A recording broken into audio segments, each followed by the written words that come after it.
Hello, magandang hapon po. Today is 7 p.m. Magandang gabi. Ang ating itatopic sa ngayon is ganito po yon. May paliwanag ko lang sa mga subscribers ko at yung iba pa na makabasa nito, makarinig nito.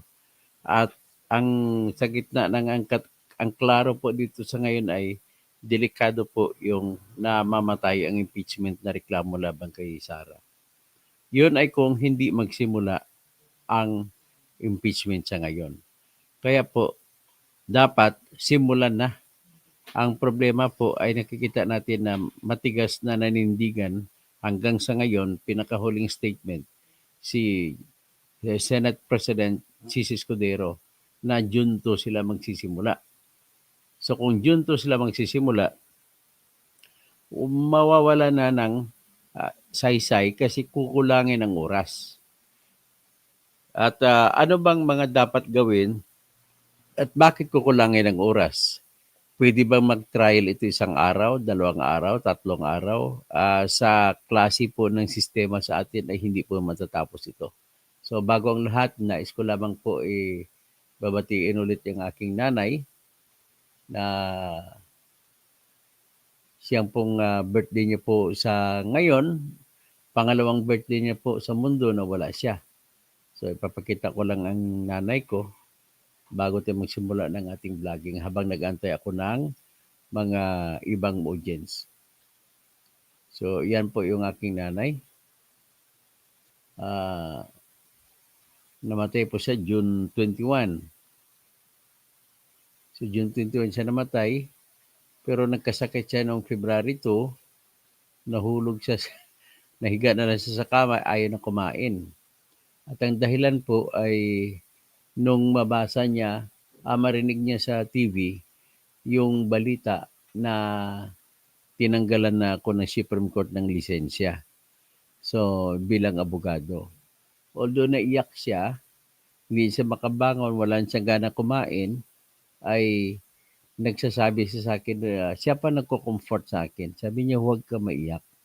At kahit na tinanggal ng Supreme Court ang titulo mo pag-abogado, titulo lang yan. Ang utak mo pag-abogado ay hindi natanggal. So, yan ang nabanggit niya sa akin. Dagdag pa niyan, ay sinasabi niya na total lisensyado ka naman civil engineer, huwag ka nang hindi na nila makukuha sa iyo yan. Ang lahat ng mga talino mo na sa iyo ay hindi na makukuha. Yan ang comforting words sa akin.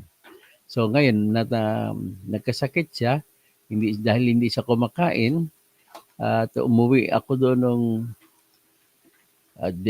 February 10, 2023, kasama ko nga yung asawa ko si Aw, at binati ko siya, nag-live pa nga kami, at nasa kama siya, nahiga lang siya. So, yan naman sinabi niya, yung comforting words niya, ganun talaga yung nanay kong yun. Lagi niya akong kinocomfort kahit nung bata pa ako. So, nevertheless, nagtuloy-tuloy din yun. Sa likod ng mga masayahing salita niya, siya pala ay nagdudurusa. So, hanggat sa umabot, umabot kami hanggang ilang buwan sa ICU, dinala ko sa intensive care unit. So, umabot kami hanggang June 21 po, nalagasan siya ng hininga. June 20 anniversary ng uwi ng kasal niya sa tatay ko. At pinadalhan siya ng tatay ko ng bouquet of flowers kasi kanilang 59th wedding anniversary. So, ngayon, kinabukasan namatay siya. Pero yung pagkamatay niya ay duda ako na nalaman niya siguro ng kapatid kong pangatlong namatay ay namatay noong June 10. So, 11th day siya nang namatay. Mula nang namatay kapatid kong isa. Yung namatay kong kapatid ay si Ratrat Minglen Del Causing na siyang board member ng South Cotabato. So ngayon ay ang pumalit sa kanya po ay ang aking pamangkin na si anak niya na si Alicia Nicole Causing. So ayun, bali yan ang kapalaran namin. Parang si Job ako no? Namatay yung una kong dalawang kapatid, si Ging Priscilla Causing dahil sa cancer. Namatay din ang pangalawang kong kapatid na nurse sa Odessa, Texas. Namatay siya, nagdapuan siya ng COVID kasi nagsiservisyo siya sa COVID patients doon sa Odessa Regional Medical Center sa Texas, USA. So nevertheless, pangatlo, sunod-sunod yun, taon-taon. January 9, namatay ang kapatid ko si Ging Priscilla, Arlene. Tapos namatay naman ang kapatid kong sa Texas sa January 13. So yung isa, January 9, 2021. Yung pangalawa, January 13, 2022. Yung pangatlo kong kapatid namatay June 10, 2024, 2023. So pangatlo yan. Ang nanay ko naman namatay June 21, 2023. So yan po. Masakit po. Alam ko marami pang ibang tao na mas malala pa ang naranasan sa ganito. But everything I rest it in the wisdom of God. For I do believe uh, He is the way, the truth, and the life. Kaya diyan pa rin ako nakasandal. Kung ano man ako ngayon, natanggalan ako ng lisensya. So I struggle pa rin kung paano. At ito inaalay ko sa iyo, Mama, Mami, ang aking mga lahat ng ginagawa ay para sa iyo ito, para sa katarungan sa buong Pilipinas at Pilipino. At dahil ikaw ay makabayan at naging konsehal siya ng mahigit 10 taon sa aming bayan sa Coronadal at kaisa siyang babaeng konsehal. At ako naman po ay maligaya na nakikita ko yung mukha mo na sana naman ay masaya ka sa nakikita mo sa ginagawa ng iyong mga natirang anak ngayon. So bali, tatlo namatay, 5 na lang kaming magkakapatid na titira. So hanggang dyan lang po at happy birthday po ulit, Mami. Second birthday mo nandiyan ka sa langit. Maraming salamat po. Maraming salamat sa iyong pagsilang sa akin, pagmamahal sa akin, sa lahat. So anyway, pag-usapan natin yung importante sa ating bayan ngayon ay ngayon na ba? Ano ba, kwarta o kahon? Dapat na ba magsimula yung tinatawag na impeachment? Kahit sino man, yung for impeachment ay dapat gusto nila magsimula na. Regardless na lang, wag na nating pag-usapan kung tama yung akusasyon o hindi. Doon na natin malalaman sa paglilitis. Kaya mas maganda para matapos na rin ito. Anyway, beneficial naman ito sa pro or against. Yung mga pro-impeachment, malaman natin ngayon kung ano meron tayo. Yung mga against impeachment, malalaman din natin ngayon kung may saysay pa ba yung pinaglalaban. So ito at magbubukas din ito ng tinatawag na pintuan para sa mga Pilipino at marami mga Pilipino ang makikinig sa radyo, sigurado sa radyo kasi ang radyo, yun po ang tanging komunikasyon na makakaabot po sa mga mamamayan natin na nasa bundok. Pasensya na, wala akong diskriminasyon dito pero karaniwan po na mga kababayan natin nandyan sa bundok ay yun po yung mga kababayan natin na hindi nakatapos na pag-aral at kaya nagsasaka lang sila at marami din po mahirap. At kung matandaan ninyo sa huling survey ng SWS at saka Pulse Asia, umabot na po sa SWS survey, umabot na po sa 75 million na Pilipino ang mahirap. Ngayon sa survey din ng mga grouping, ang mga pinakamalaking botante ay mahirap. Yung talagang sadyang mahirap na mahirap po ay 33 million po ang populasyon. So diyan ang malaking botante. Ang pangalawang mahirap ay nasa 15 million po. So kumukumpos na sila ng 48 million. So ngayon, ang kasunod na medyo mahirap, hindi pa middle class yun, ay umabot yung nasa mga 5%. At ang mga middle class, umabot hanggang 3%, 5% na rin. Ang mga medyo mayaman, nasa 2% at saka mayaman 1%. Ganon po tayo. So, kung ganon ang nangyari po, ang pag-usapan naman natin sa mga edukasyon na nakuha, mas marami po ang butante na elementary at high school o elementary na lang at nandun po sa bayan So dahil doon po sa marami sila na sa bayan, sa mga barangay-barangay, sa mga kabundukan natin, kabukiran, ay sila po ang pinakamaraming botante. Unfortunately, yan ang katotohanan. So pagdating ng botohan, sila po yung nag namamayani kung ano po ang napupusuan nila na iboboto, na desisyonan nila, yan na po mananalo. So normally, ang makikita mo at kung sila po ang tandaan mo, sila pa yung tumatanggap na ayuda, sila pa yung magdedesisyon kung sino magiging pangulo, vice pangulo, sino maging senador, sino maging congressman, sino maging gobernador, vice gobernador, mayor, vice mayor, bukal at mga konsihal at mga kagawad at barangay chairman.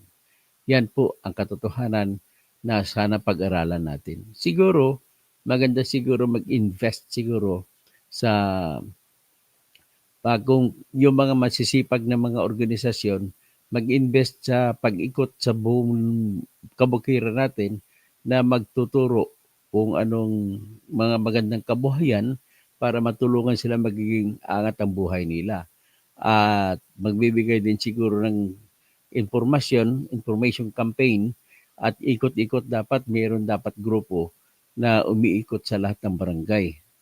Yung makakapag-relate sa mga walang ibang intention, walang politikang halong politika, pero ang problema lang kung gano'n naman gagawin, saan naman kukuha ng budget?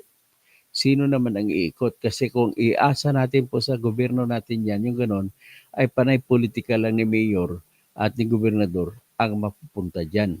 So mas maganda na neutral, hindi hindi politiko ang pupuntang ikot-ikot at mag-inform sa mga mamamayan natin sa kabukiran na magsasabi ito po yung nangyari, ito po kinasuhan po si Erwin Tulfo, ito po si Sara Duterte ay may impeachment at ito po yung mga issue. Ganun lahat-lahat yan sana gusto ko malaman. At dahil kakulangan sa mga ganong sitwasyon, tayo lamang sa mga internet ang nakamarunong mag-internet ang nakakaalam kung sino dapat ang iboboto karamihan. Pero mas marami pa nga rin ang hindi nagboboto na maayos. So with that, sa totoo lang, edukasyon lang po ang magpapalaya sa bayan maliban kung anong edukasyon sa katotohanan. Pero ang tanong, paano? So ngayon, ito na ngayon, ang nangyari sa ngayon, sa impeachment sana may pag-asa rin ito. Kasi pag magkaroon ng impeachment, anong isang mangyayari? Kung magkaroon ng impeachment, lahat po ng radio station sa buong Pilipinas, ang mga commentator ay makikinig at makikinig din at kani-kanya ngayong paliwanag at marami sa mga ating magsasaka, mga mangingisda, kung ano no pang ibang mga kababayan natin na kulang sa edukasyon, mga elementary lamang natapos, ay nakikinig din sila sa kani-kanilang lingwahe, sa kani-kanilang mga paboritong mga broadcaster. At ito mo papaliwanag sa kanila, at least umaangat yung kanilang kaalaman at pag umangat ang kaalaman nila, yan chance na natin yan na mapaangat yung kanilang level of decision sa pagboboto. So pagka ganun ay isang malaking tulong ang impeachment. Malalaman ng tao ang lahat ng mga issue. At siyempre, hindi lang po impeachment kay Sara ang lalabas dyan sa mga kwento. Siyempre, patagtawagin, may mga palitan ng mga sagot. May lalabas yung mga issue patungkol sa mga iba pang issue. Kagaya ng konektado, yung kinukonekta naman ng mga grupo ni Sara Duterte, yung impeachment, nandoon sa mga blanco na Bicameral Conference Committee report na totoong blanco naman. Huwag na po tayong maang-maangan at totoo po yan. Natataka naman itong mga BBM vloggers, tatawagin pa nila na fake news daw yung blanco. Klaro na nga, umamin na nga si Congressman Raul Manuel, si Congressman Franz Castro, si Congresswoman Arlene Rosas, si Congresswoman Stella Luz Kimbo, si Amy Marcos. So marami na po, ang iba hindi na nagsasalita kasi pera nga pinag-usapan. Kumbaga, sige, magsalita ka, wala kang perang kukunin. So yan ang pinaka-problema natin kung paano natin mabibigyan ng tamang impormasyon at malawak na impormasyon na mapakinggan ng ating kababayan para makapagdesisyon ng tama sa sunod na eleksyon. Ang pinaka-importante po rito yung election sa May 12, 2022. So kung magkaroon po ng impeachment sa ngayon, yun nga ang objective at magkaroon ng kaalaman ang mga mamayan. Biro mo dahil sa kakulangan sa kaalaman, number one ba, 62%, 62.8%. Kung ibig sabihin, kung 60 million ang botante, 6 times 6, so 36. So 8 times 6 is 48. So magiging 40 million ang boto na makukuha ni Kwan, ni Ramon, ni Erwin Tulfo, kung totoo 'yan, 'di ba? So ngayon si Bongo number 2, 52%. So more than 30 million din ang boto ni Bongo. Saka pumapangatlo sa kanya si Soto, ganon din halos. So diyan mo makikita yung survey, pasensya na kayo, naniwala po talaga ako kasi ever since yung survey ng Pulse Asia at saka SWSI, nagre-reflect halos totoo lagi ang resulta kung ikumpara mo sa election. Kaya kahit na ayaw ko maniwala, napipilitan lamang ako maniwala on that ground. Ang reputasyon kasi nandoon eh. So, kung ganon, ano ba gagawin natin?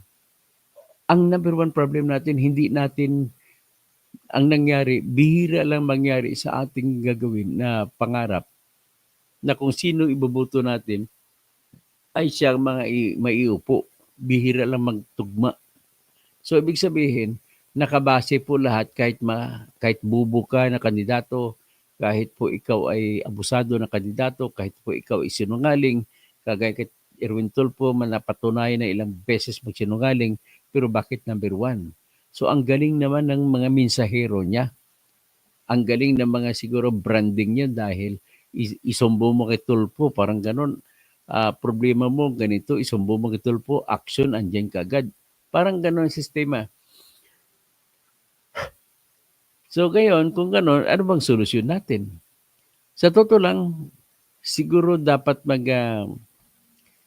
as much as possible na lang bawat isa sa atin, kasi wala naman tayong mga budget dyan, kani-kanya na lang tayong kwentuhan sa ating mga kamag-anak.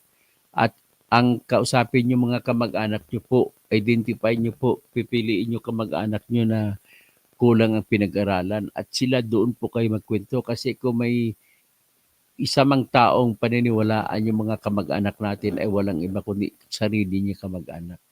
So, ina lang po tanging talaga na natin. So, ngayon, kung matutuloy sanang impeachment sa ngayon, may pag-uusapan araw-araw, oras-oras, hanggang sa gabi bago matulog, mag-uusap yan. So, magtatanong na yun yung mga nakikinig, ano ba yan? Ano ba yan? So, nagkakaroon ng pagkakataon na sumagot ang mga nakakaalam kung ano. At pagkatapos niyan, aangat ngayon ang level ng edukasyon ng ating mga mamamayan. Di ba? Ang problema dito, tayo-tayo lang nagbabangayan sa Facebook, sa YouTube. Tayo-tayo lang, mga vlogger ng bibirahan. Pero sa totoo lang, tayo-tayo lang nakakaintindi halos ng issue. Yung iba sa atin dyan, nanghuhula pa nga. Pero yung iba sa atin dyan, maalam nga, marunong nga. Ang problema, may kani-kanyang manok naman dahil tumatanggap ng sustento o sweldo mula sa isang politiko. Kaya po, sa totoo lang kahit i-deny man ng DDS, i-deny man ng BBM, magkabilang parte yan, tumatanggap po yan ng pera. So kami lamang po na, isa po ako sa mga vlogger na walang tinatanggap na pera kahit kanino man. At aminin ko sa inyo, mayroong mga grupong Romualdez na lumalapit sa akin na gusto akong kukunin. Well, sinabihan ko lang na hindi po ako karapat-dapat na magiging vlogger for Romualdez.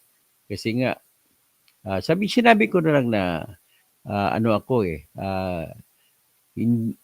unang-una, sinabi ko hindi ko pwede isasabihin kung ano magkukontra sa sarili ko. Ang problema ko kasi, ugali ko na yan, kapag tumayo na ako sa isang bagay, ay mahirapan akong makukuha dun sa bagay na yon unless until kung nakita ko ang katotohanan ay naiba sa aking pananiwala. Pero but just the same, ang function ko na lang dito, hindi man ako maisama sa politiko, hindi man ako maging politiko, well, susuriin ko bawat issue at ipapakita at i-educate ko kayo lahat. So sa ngayon, ano ang magiging dahilan? Ano ang maging ang sitwasyon kung hindi masibulan? So, sabi ni Senate President Chis Escudero sa June 2 pa siya magsimula. So, sa kailan ba matapos ang mga termino nitong mga 12 senador? Sa June 30. So, June 2 tsaka June 30, 28 days lamang.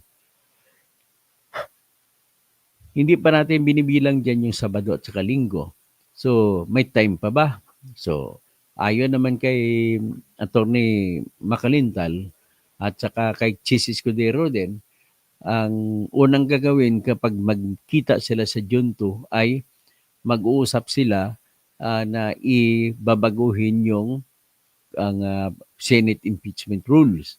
So pag binago niyan, kailangan pa i-publish ng sabi ni Chis Escudero, 3 linggo sa bawat dyaryo na mapipili na kung saan sila magpalimbag ng Senate rules. So kung 3 linggo, kada linggo ay 7 araw, times 3, 21 days na. So 21 days sa June 2, idagdag mo magiging 23 days. Sa isang banda naman, pagkatapos nila ng 21 days o 23 days, ay saka pa lang pwede magamit ngayon ang Senate impeachment rules. At kung magamit na yan, saka pa lang sila manumpa bilang senator judges. At kung manumpa sila senator judges, isang araw, halimbawa, sabi ng 24, nagkikwento ako dito, hindi ko na tinitingnan yung petsa kung Sabado o Linggo. So, dire-diretso lang tayo. Kahit sabihin na natin walang Sabado, walang Linggo, kasi pwede naman sabihin ng Senado na pwede sila magtrabaho kahit Sabado o Linggo. So, ngayon, pagkatapos naman nun pa, magiging senator judge na sila, uutusan nila ngayon yung kanilang clerk, ang kanilang Senate committee, yung committee secretary nila sa NBank. O magpalabas ka na ngayon ng summons o yung utos pa idalhin mo sa Office of the Vice President na sasagot siya. So, kung 23 na yon at plus 1 is 24, so magpalabas plus 10, 34 days. So lampas na po sa June 30. So maging July 4 na yon.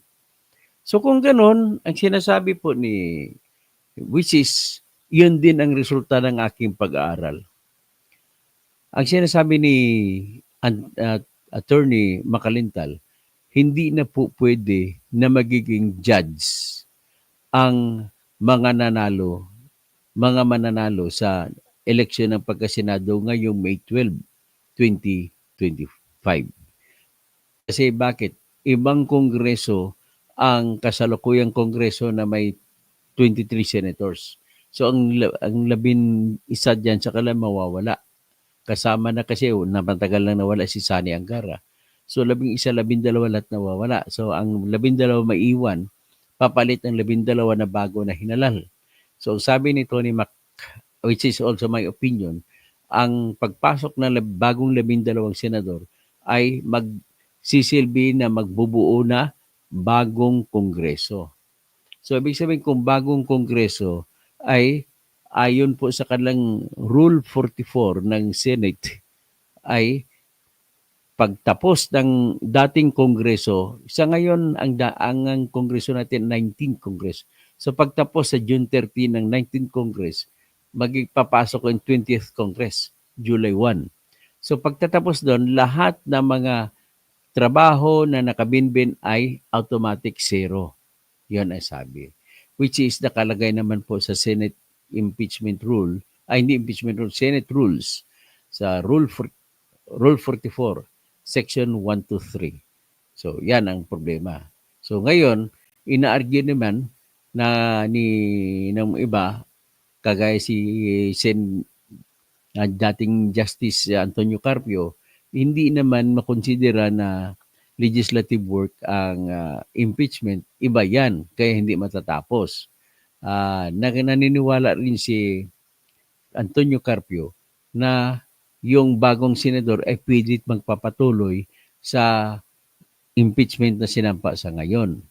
So ngayon, ang sabi naman ni Anthony, mas magaling kasi na abogado yan si Attorney Macalintal eh. Sinabi niya hindi po pwede na yung bagong halal ay magiging judge o justice hindi justice, judge sa impeachment ni Sara. Kasi sinampa ang kaso ni Sara ngayon lang. So hiwalay na ngayon, pagtapos ng June 30, hiwalay ibang kongreso naman. Yan ang sabi niya. Kasi ang pinagbabasyan naman yan, ni-research ko po, ay nakasulat din po dyan sa tinatawag na na Garciliano case. Sa Garciliano case po, nakalagay po dyan ay ang nakalagay sa Garciliano case, nagsasabi rito, hindi mo pwede gawing continuous ang Senado. Yan ang desisyon ng Supreme Court sa Garciliano case. So ngayon, kung hindi mo pwede magawa ganon, ibig sabihin, wala ng jurisdiction ang bago. So ito, basahin natin ang Garciliano case para naman sa kaalaman ng lahat. Ang puntos ko lang dito, sa ngayon po, ay wala pa pong tinatawag na settled rule. Hindi pa malaman natin kung ano ba talaga ang batas tungkol dito. Pwede ba ang mga bagong halal na senador na magiging magiging judge sa impeachment o hindi? Hindi klaro. Pero ang puntos ko rito, para hindi na tayo umabot sa ganong sitwasyon, kailangan ngayon na po umpisahan ang impeachment trial. So, ibig sabihin, payag ba kayo sa gusto ko mangyari na para maumpisa na sa ngayon, at least may ilang buwan pa tayo. Sa ngayon ay February 10. March 10, 1 month. Tapos April 10, 2 months. Sa tingin ko sa 2 months kayang tapusin yan. At ang prosecution naman, mag-usap na lang sila, mamili na lang sila alin sa 7 na akusasyon ang gusto nila patunayan. Kasi kung ubusin nila yung 7 papatunayan, ang dami-daming testigo, hindi tayo matatapos. Kaya pumili na lang sila doon kung alin ang pinakamalakas sa tingin nila na kaso at iyon na lang ang patunayan nila. So ngayon, hindi naman pwede May 10 matapos. So April 10, May 10, eleksyon na yun. So, ang nagpa-problema kasi dito, ayaw nila ni Chis Escudero at saka ibang mga congressman at saka mga senador dahil eleksyon, mga kampanya sila. Yan ang pinaka-problema din talaga. So ngayon, kung itutuloy, na dapat naman talaga, so alin ba talaga sa dalawa ang mas matimbang sa kanila? Yung impeachment itutuloy ngayon o yung eleksyon nila sa sunod na? Ang sabi ko nga naman sa premise ko na kung hindi ituloy sa ngayon, delikado na mabasura ang kaso. O, ito naman ang explanation ko bakit delikado. So, sinabi ko kanina, pag June 2 mag-umpisa, kasi yun ang sinabi ni Chis Escudero, magpa-publish pa sila ng pagsusundan nila rules kung paano, 3 linggo pa i-publish. So, pagkatapos publish ng 3 linggo, 21 days yun. So, kung 3 linggo, 21 days, plus 2, June 2, maging June 23. Tingnan natin ang kalendaryo.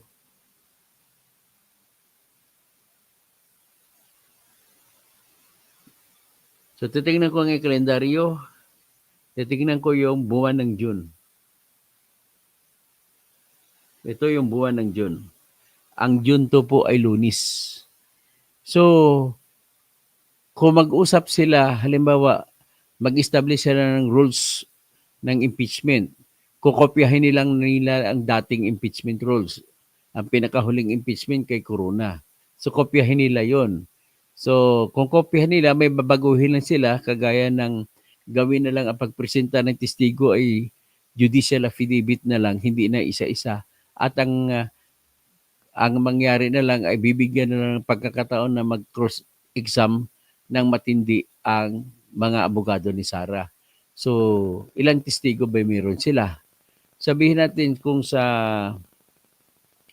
yung akusasyon ng pagplano doon ng pagpatay ni Sarah laban kay BBM, yung sumigaw siya na sa kanyang press con na sinabi niya na nag-umupa na siya isang tao na papatay kay BBM, kay Lisa Araneta Marcos at kay Romualdez sakasakaling siya ay patayin.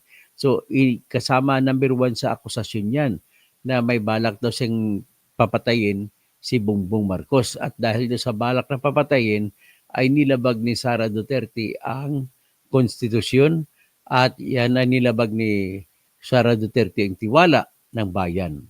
So kung ako naman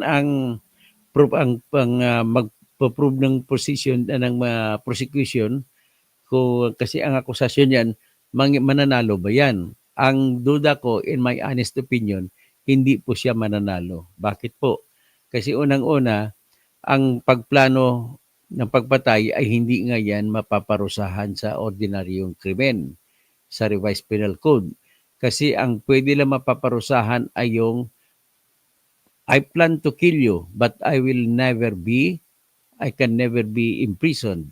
Bakit po? Sa batas natin, sa Revised Penal Code, mapaparusahan ka lamang sa pagpapatay kung nakagawa ka na ng unang hakbang.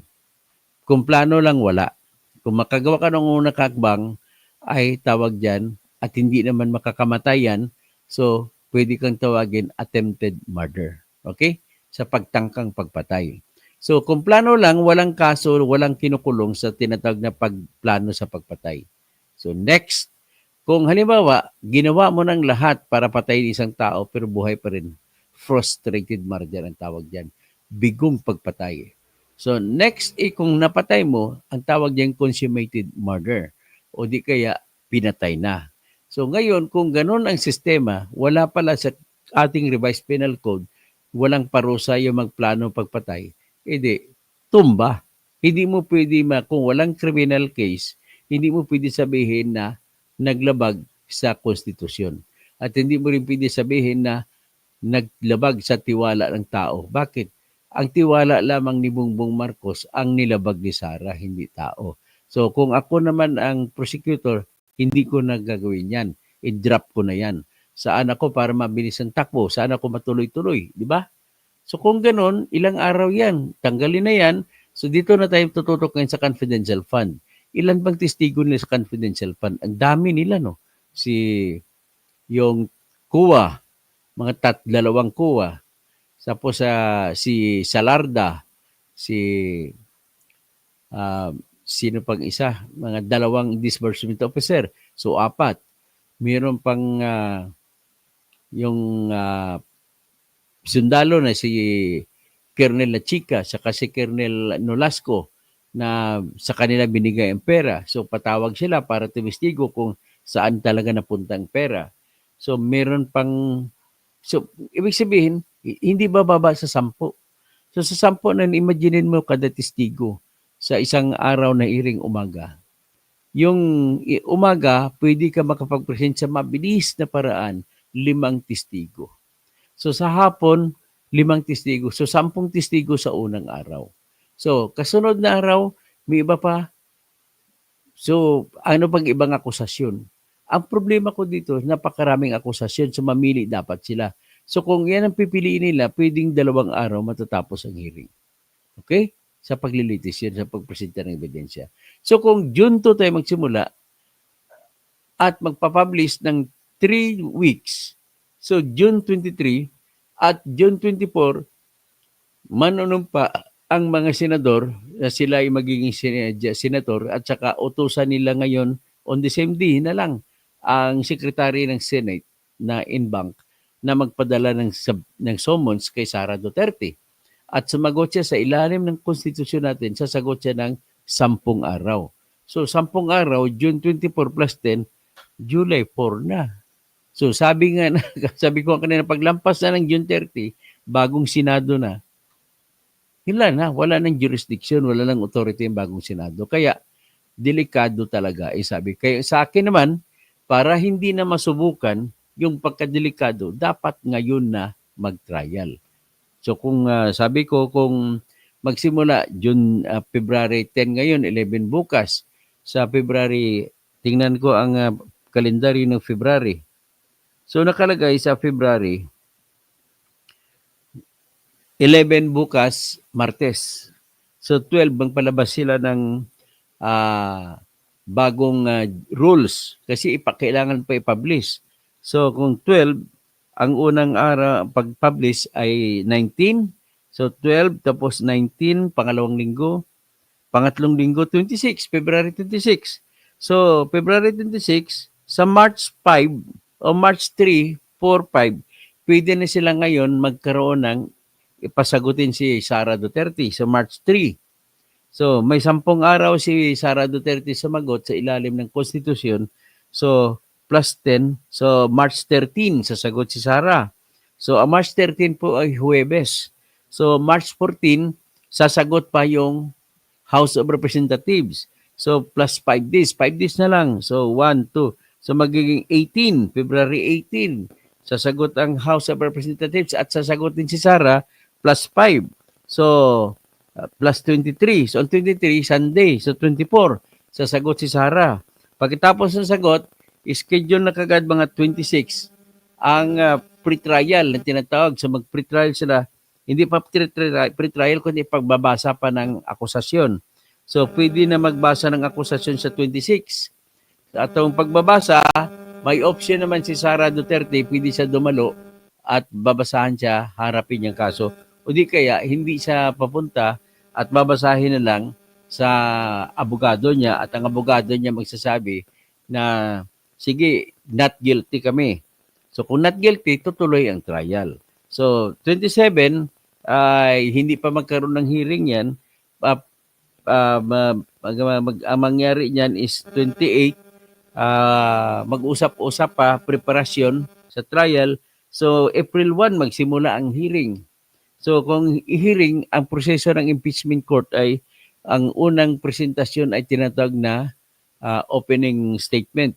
Sa opening statement, kagaya sa jury trial sa Amerika, opening statement April 1. So tatayo ngayon kung sino man sa House ang tatayo magsasabi. Alam mo, si Jervil Luistro, most likely si Jervil Luistro patayoin nila. Sabi niya, Your Honors, itong si Sara Duterte, si Vice President po ay guilty. Dapat tanggalin na siya bilang Vice Presidente. So, ilatag niya mga katwiran niya bakit guilty. Pagkatapos nun, ay papasalitain naman ang depensa.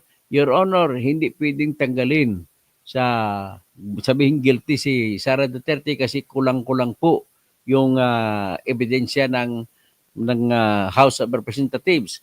Una po, Your Honor, ay hindi naman po yun culpable violation of the Constitution kahit sabihin natin totoo nang nagplano siya papatayin si Marcos. Number 2, hindi rin yan pwede matawag na paglalabag ng tiwala ng taong bayan kasi kung meron man nalabag dito, tiwala lamang ni Bongbong at hindi taong bayan.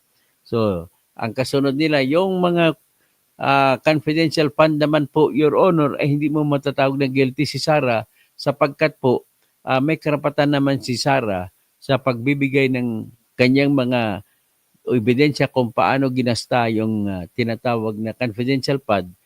Siyempre, kailangan niya gagawa ng mga pseudonym para hindi malaman kung sino nakatanggap. So, ganun mga depensa niya. Kitang-kita ko na yung mga depensa ganun.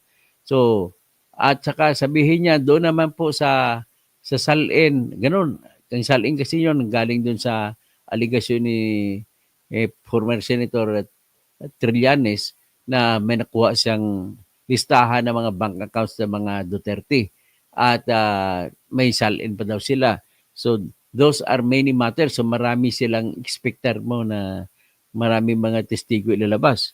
So, sabihin naman ng abogado ni Sara ay wala pong kasinungalingan lang po yan. Wala namang katibayan. So, next is yung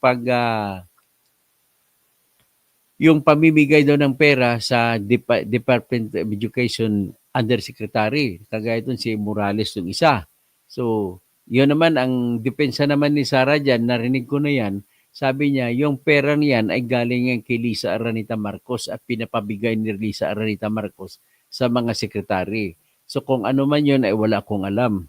Okay? Kung para saan. O ganun ang depensa. Nakikita ko na eh. Ang kasunod ng akusasyon diyan ay ah, bali yung hindi pagdalo sa SUNA.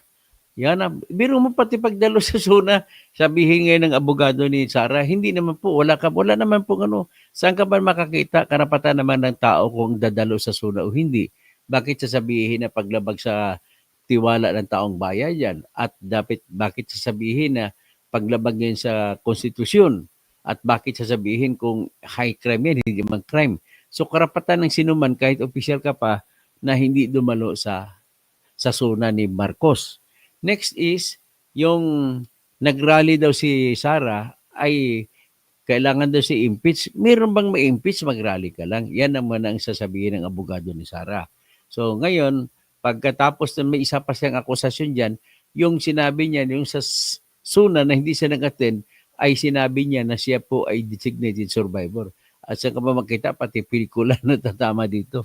So, ngayon, nakakatawa sa totoo lang, opinion ko lang to sa akin lang ito, natatawa ako sa akusasyon na gano'n. At huling-huli, at yung pagdalo ni Sara sa Maisog Rally ay dapat daw tanggalin siya bilang vice presidente. Eh di wala na magrarally kung bawal pala yun. So, pang-pito, yun yung akusasyon, sabihin naman ng abogado ni Sara, wala pong kwenta yan. Pag samasamahin mo yung sinasabi namin, ay bakit magiging kasalanan? So, ganun po. So, na, April 3 na yun. So, pagtapos doon, sunod magta-trial na. Unang testigo, ipipresenta October 4, Biyernes yun. Siguro sabihin natin sa April 4, mabilis sila. Sabihin natin, 10 testigo, ipresenta nila ni Jervil Luistro. So, April 7, another 10 testigo. Kasi 7 kaso nila eh. October 8, another 10 testigo. October 9, another 10 testigo. So ilan na? For Saturdays, 40 witnesses. So April 10, ganon din. April 11, naubos na halimbawa ng grupo na nila ni Jervil Luistro bilang prosecution. So ano nga mangyari? Eh di isasumiti nila ngayon ang kanilang mga exhibits at magdidesisyon ngayon ang impeachment court kung tatanggapin ng mga ebidensya o hindi. So hindi tatanggapin kung ito po ay mga hearsay. Ibig sabihin, walang personal knowledge yung mga testigo. O di kaya inadmissible ba dahil po sa batas, no?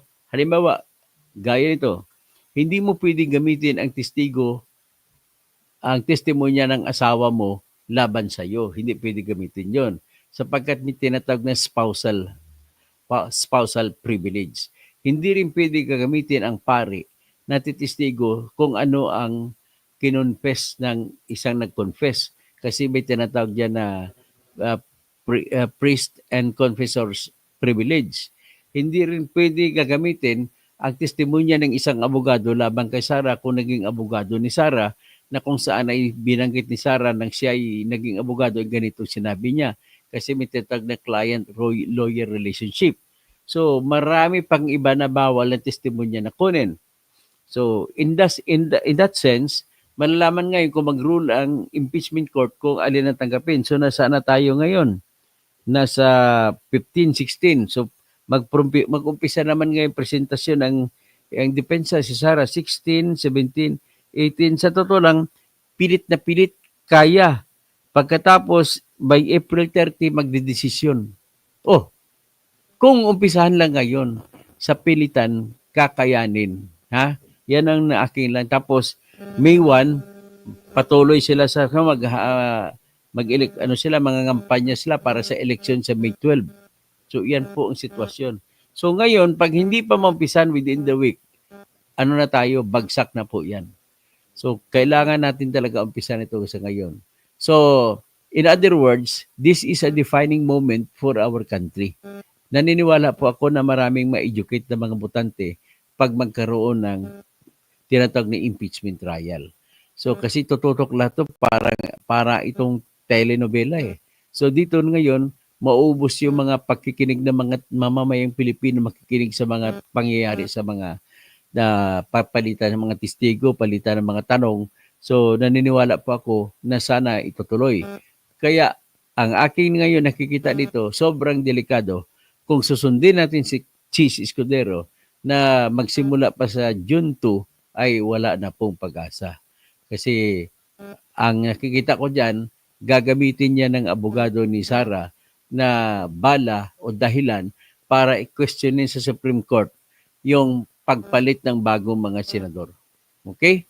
So sa tingin ko ay naintindihan na niyo lahat na kailangan ay i-pressure na lang siguro sa pamamagitan. Inyong papel naman ninyo is mag-post kayo sa lahat ng Facebook nyo, lahat ng Instagram ninyo, lahat ng Twitter na you demand from the Senate kay Chis Escudero lalo na simulan na ang gera sa impeachment. Kung hindi ngayon, wala na. So, ibig sabihin, gano'n lang po ang aking stand dito. At better yet, kung hindi natin maumpisan sa ngayon, mas maganda nga na maumpisa na ngayon at para magkaalam-alaman na. O, hindi ko naman sinasabi na guilty si Sara o hindi ko sinasabi na hindi si guilty. But then, only the evidence and the trial can say. Kasi may problema pa nga ito, nakikita ko na isang malaking problema nila ni Jerby Luistro. Bakit sila tumigil sa pagtatanong sa dalawang kernel na pinagpuntahan ng pera sa confidential fund na si Colonel Nolasco at saka si Colonel Chica. So, maaring mai-present nila yon. Ang pagkakaintindi ko parang umayaw ang military kasi national security interest ang pinangangalandakan. So, okay? So, dyan na muna at magtatawag na lang po ako. At least, na-educate kayo na gusto ko sana sang-ayunan nyo ako sa pamamagitan ng pag-post sa inyong sari-sariling Facebook, sari-sariling Instagram, sari-sariling TikTok, mag-TikTok kayo sa reel o sa shorts na i-demand ninyo, hingin ninyo na magsimula na ngayon ang hearing sa Senate. At kung hindi pa natin simulan, delikado po na mawala ang lahat nito. At bakit ko sabihin delikado? Kasi nga sabi sa, ito basahin ko yung yung Senate, ang sinabi ng Supreme Court dito sa kaso ng patungkol sa isang kaso kay Garciliano, yung inimpeach naman si Garciliano. Tingnan nyo. Ipapresent ko. O ito po yung kaso ng Garciliano. I-highlight ko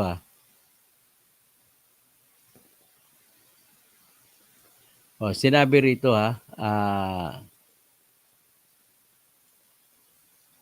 the present Senate under the 1987 Constitution is no longer a continuing legislative body. So ito pong inargue nila ni Chis Escudero tsaka yung iba pa na continuing naman daw ang Senate, hindi nagsasara. So itong sinasabi naman ng Supreme Court, the present Senate under the 1987 Constitution is no longer a continuing legislative body. So delikado yan. Pag ganun na no longer continuing legislative body, ay hindi na pwedeng i-trial o lilitisin si Sara sa sunod na Senado. Sa sunod na may bagong 12 nananalo. So sabi nito sa Supreme Court, the present Senate has 24 members, 12 of whom are elected every 3 years for a term of 6 years each. Thus, the term of 12 senators expires every 3 years, leaving less than a majority of the senators to continue into the next Congress. The 1987 Constitution, like the 1935 Constitution, requires a majority of senators to constitute a quorum to do business. Applying the same reasoning in Arnold versus Nazareno, the Senate under the 1987 Constitution is not a continuing body because less than majority of the senators continue into the next Congress. The consequence is that the rules of procedure must be republished by the Senate after every expiry of the term of 12 senators. The subject was explained with greater lucidity in our resolution on the motion for reconsideration in the same case. On the nature of the Senate as a continuing body, this court sees fit to issue a clarification. Certainly, there is no debate that the Senate as an institution is continuing, as it is not dissolved as an entity with its national election or change in the composition of its members. However, in the conduct of its day-to-day business, the Senate of each Congress acts separately and independently on the Senate of the Congress before it. The rules of the Senate itself confirms this when it states. Okay. So, unfinished business, sabi sa Section 23, Rule 44, unfinished business at the end of the session shall be taken up the next session in the same status. All pending matters and proceedings shall terminate upon the expiration of one Congress, but may be taken by the succeeding Congress as if present for the first time. Undeniably, ibig sabihin, ang mangyari nito dahil binabasura na ay kailangan isampa ulit ang impeachment. Ang tanong, pwede pa bang isampa ulit? Ang sagot, hindi na po pwede sapagkat po nakalagay na po sa ating konstitusyon sa Article 14, Section 3, Paragraph 5, na isang beses lamang sa isang taon pwede maisampa ang impeachment. So, hindi pwede. Nang problema tayo ngayon. So, iyan ang problema na kakaharapin natin saka sakali hindi pa tayo mag-trial sa ngayon.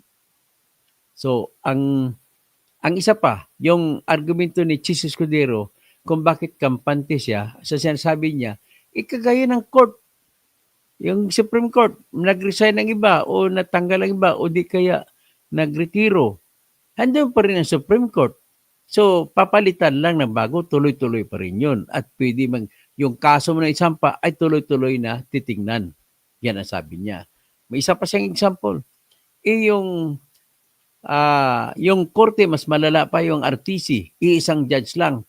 Pag matanggal ang judge o mamatay o papalitan ang kaso dyan na kabinbin, dyan pa rin yan. Hindi matatanggal at dyan pa rin ang kaso pagpatuloy lang ng bagong judge. Ang hindi nakita ni Chis Escudero ay ganito. ang korte at saka Supreme Court o at iba mang korte ay hindi na-dissolve. Hindi nawawala. Andyan lang yan. Ang mga records ng kaso nandyan lang yan. Ikumpara mo sa Senate, kapag nagtapos ng isang Senate, tapos ng isang Senate. Ang Congress, 19th Congress, tapos na. Ang kasunod ng 20th Congress. So, ihiwalay ko. Ibalik natin sa RTC. RTC Branch 3. Pagtapos na wala judge, Branch 3 pa rin yan. Hindi nagbabago, hindi naging Branch 4, hindi naging Branch 5. So, tuloy-tuloy lang siya ang kanyang authority. Balik na naman sa Senado. Ang Senado, pagkatapos ng June 30, hindi na siya Branch 1, Branch 2 na. Ibig sabihin, tawagin nating branch ang Congress. Congress number 19.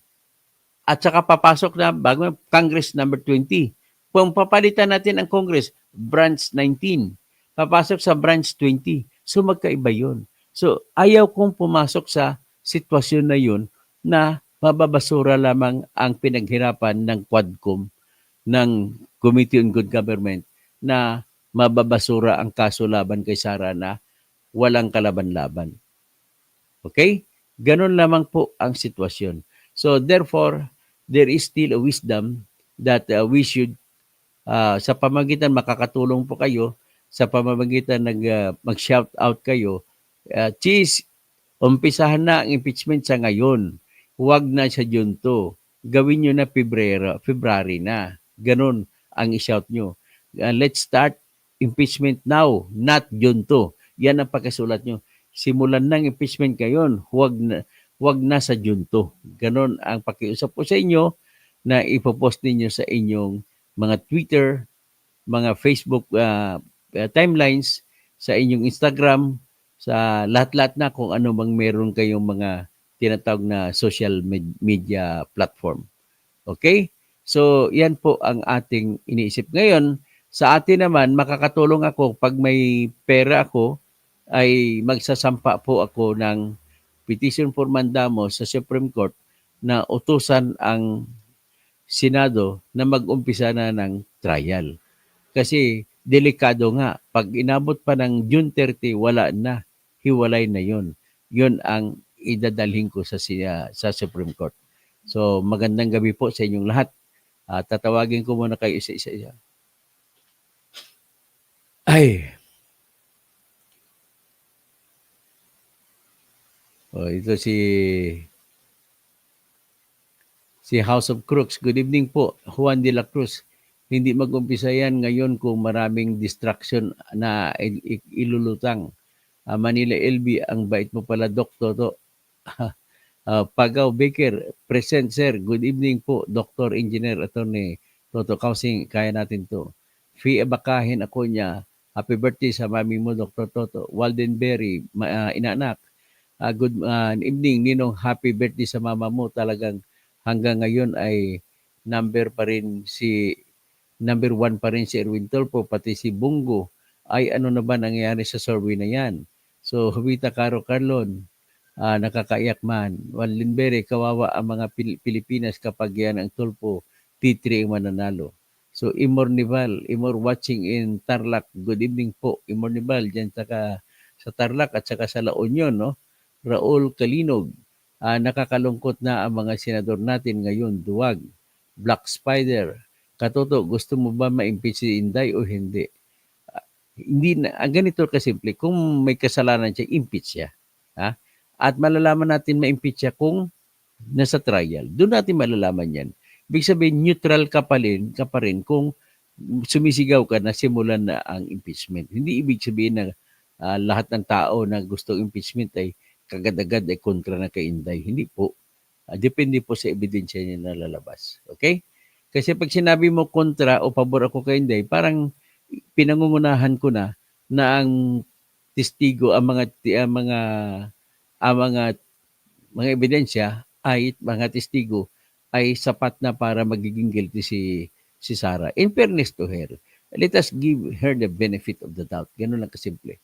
So, Romel Bengso na Imbang Arabi, Dr. Engineer Toto Kausing, magandang manood ng vlog nyo. Naglilekturan mo kami sa mga batas. Salamat po. Long live. Salamat po rin. O si Quintal, Santa Ines, Engineer Toto, Bunyog Kausing shall forthwith proceed. Kailangan trabahuin ng Senado, mandato ng konstitusyon. So, inaanak na Waldenberry, pwede pala tumakbo ang US citizen ng senador dyan sa Pilipinas. O si Erwin Tulfo, tumakbo. Kapag si Garcia pa rin ang chairman ng COMELEC, tatak na rin ako bilang senador. Tatakbo ka na rin bilang senador kasi US citizen ka. Ricardo Aban, zero ang Tulfo na yan. Waldenberry, tatakbo rin ako bilang senador. Pwede pala ang US citizen. Tatanggapin ako ni Garcia. Antonio Bensusiso, mabuhay. Ronald RTV. Kaya ang mga senador na ang impeach ng taong bayan, isama na sila.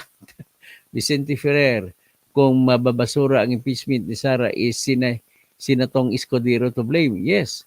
Has Escudero an experience as trial lawyer? Sa tingin ko, walang experience as trial lawyer si Escudero. Kasi ano lang siya, nagpolitiko siya kagad pagka-graduate sa University of the Philippines College of Law. So si Fe Abakahin Acuña, I salute you, Dr. Toto Bunyog. Jan Patrick de Mesa, good evening, attorney. Fernie Pinto, okay ha, laban, kabayan, Bunyog. Charlie Whiskey, dapat mayroong special session yan. It is their constitutional duty to start the impeachment. Roel Kagbay, Manalo Floor, Fort Tweed, Adverb. Okay, Ricardo good evening, Dr. Engineer Toto Bunyog Kausing, watching from Rosario, Cavite, mabuhay ka. Rocky McGreg, naghintay pa sila sa highest bidder. Yan ang realidad, pera pa rin, no? Ang pakiwari ko ay nagpaparinig si Cheese ng pera. Kaya bago ko simulan, bigyan nyo muna kami. Kasi ang mga congressman, binigyan nyo tag 150,000 million bawat isa. So sabi ni Charlie Whiskey, impeachment is very important than their election. Joy Pacorsa, happy birthday sa nanay mo. Salamat po. Alolaya, good evening po, Attorney Engineer Toto. Helen Bagyo, Naim Bangarami, Doc Engineer Sin Toto Kausing. Jelly Robles, gandang gabi, Engineer. Carl Mark Short, dapat pukpukin si Marcos Villa Lucas Bersamin, si Cheese na pinapatay ang impeachment sa pamamagitan ng 4 na buwan o na delay. umpisan lang ng June 2 na kulang na ang oras hanggang sa June 30 upang matapos ang impeachment. RC Abad, marhay na banggi po dyan, Engineer Toto, from Saudi Arabia, Pio Toricampo, panawagan ko, Senate President, Mr. Fortwid Escudero, Mr. Fortwid, sana umpisan mo na. Rodencio de los Reyes, maliwanag po. Let Padilla, ang alam ko dyan, Attorney Engineer Toto, si Marcos pa rin ang nagpapadelay ng impeachment. Hindi natin masasabi. Ting Perez, huwag mo nang simulan at walang reflect on the way the presidential at walang effect on the way to the presidential Sara and her day will come. RC Abad, happy birthday. Ang masasabi ko lang mga pro Sara, huwag kayong matatakot. Kasi maging pagkakataon na rin ito na mabibigyan ng si Sara na may pakita niyang kanyang pagka-inosente. Ganun lang, simple. J.K. Riarte, si Rizal Tiberos ang tunay na pusong Pilipino sa Senado. Dio Sumera, let's start impeachment trial now, not June 2. Tama po yan, isigaw na po yan sa inyong mga Facebook pages. Marilo Fabian, good evening po. Dr. Tosing, Bele Kabuyaw, bakit di niya umpisahan yung impeachment? Ano meron? Chis, nako. J.K. Riarte, Chis, Escudero, talagang keso de bola yan. Pinakabalimbing na senador, walang panindigan para sa bayan. Deo Smira, good evening, Dr. Toto Kausing, Rod Stair, hello po, Ma'am Gade, Nelson Lirio, Justice Delayed, Justice Denied. So, Brogel Pigibay, Waldenberry, mga survey na mga bayaran. Subukan niyang mag-survey sa mga kolehiyo, universidad. Tingnan natin kung may lalabas ba ng grupo ni Bangag. So, Hermes Polyoso, good evening. Attorney General, simula ng impeachment. Raul Silada, tuloy ang laban para sa impeachment. Sana magising ng ating mga kababayan. Nancy Sinisa, good PM po. Katoto, Jigger Yarte, mismo si George Erwin Garcia, takot na mananalo ang mga matitino na senador. Baka siya mismo ay ma-impeach. So hanggang dyan lamang po at magandang gabi po sa inyo, bayan ko.